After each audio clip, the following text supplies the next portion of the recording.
shot. This is the closest frame to impact for the distance shot.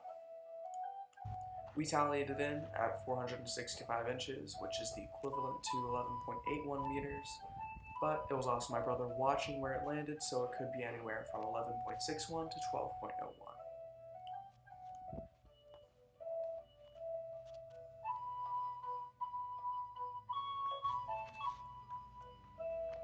This is the accuracy shot number 1.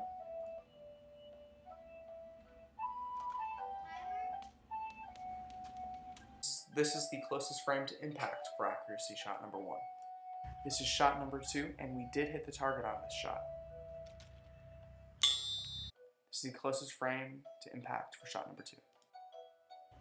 This is shot number 3, and this was our farthest shot away from the target. This is the closest frame to impact for shot number 3.